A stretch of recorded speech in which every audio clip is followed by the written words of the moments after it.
a reação forte do presidente do Senado, vamos tentar entender essa reação forte do Supremo, porque essa reação forte do Supremo ela não faz sentido. Essa proposta de emenda à Constituição 8, que foi aprovada, de iniciativa do senador Eurivisto, como bem colocou o colega Serrão, ela não traz nada de absolutamente novo.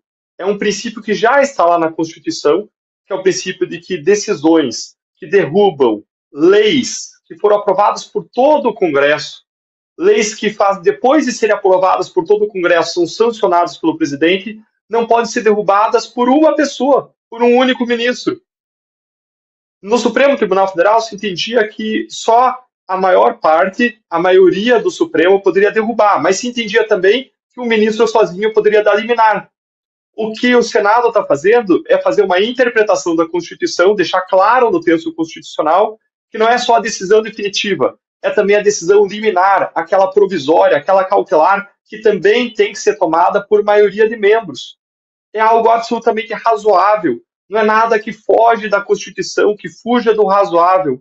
Então, por que é que o Supremo reagiu de modo tão intenso? Vamos examinar essa reação do Supremo, que me surpreendeu muito, que foi absurda. Vamos examinar um pouco desse teatro de absurdos desses últimos dias. Vejam que houve um ataque de ministros do Supremo a senadores. Segundo jornalistas, o ministro Gilmar Mendes ligou para o senador Jacques Wagner e chamou ele de idiota. Não bastasse esse xingamento de bastidor, o ministro Gilmar Mendes chamou publicamente, em sessão do Supremo, não só o senador Jacques Wagner, mas todos os senadores que votaram a favor da proposta, assim como o presidente do Congresso, chamou-os de pigmeus morais. Isso, por si só, é um ataque, é uma quebra de decoro, inclusive passivo de avaliação e impeachment.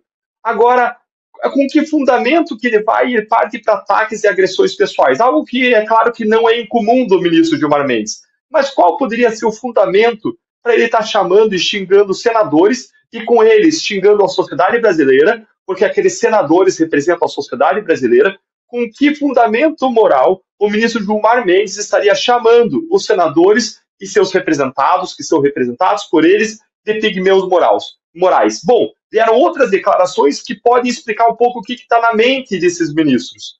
Uma outra declaração que, nesse sentido, que ajuda a esclarecer um pouco, foi a declaração de que estaria acontecendo uma traição rasteira, uma união com o bolsonarismo. Agora, essa declaração de que haveria uma traição rasteira é um escândalo à parte, porque uma traição pressupõe um acordo. Então, quer dizer que existia um acordo entre o Supremo Tribunal Federal e seus ministros com alguns senadores, e se existia esse acordo entre Senado e Supremo, de uma mão lava a outra, quem fez esses acordos? Quem foram os ministros? Quem foram os senadores que fizeram esse acordo?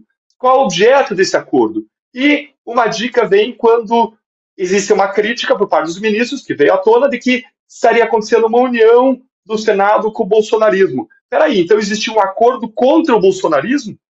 Ora, isso vem à tona em uma série de declarações, como nós derrotamos o bolsonarismo, como nós permitimos a eleição de Lula, que Lula voltasse ao poder. Então, essa seria o segundo ponto, além de xingar, seria invocar um fundamento moral, uma traição, um acordo, que é um escândalo à parte. Isso aqui devia estar sendo discutido como um grande escândalo nacional, mas não para aí. Existiu aí ainda um outro fundamento dos xingamentos morais, que seria o fundamento de que os senadores estariam sendo ingratos. Houve uma espécie de cobrança de fatura, uma espécie de cobrança de conta, porque o Supremo elegeu ou permitiu eleger Lula. Gente, isso é um absurdo. Existe uma cobrança do Senado Federal para que o Senado se dobre ao Supremo por decisões que o Supremo tomou. Ou seja, quem está ferindo a independência de quem? Não é o Senado ferindo a independência do Supremo, é o Supremo ferindo a independência do Senado Federal. Mas mais ainda, o Supremo Tribunal Federal, ministros declararam aí de novo, em sessão pública, dizendo que as mudanças que o Senado está promovendo são uma tentativa de intimidação. Eles estão categorizando isso como um ataque à independência do Supremo Tribunal Federal, quando não é. É simplesmente uma medida técnica de aperfeiçoamento do Supremo.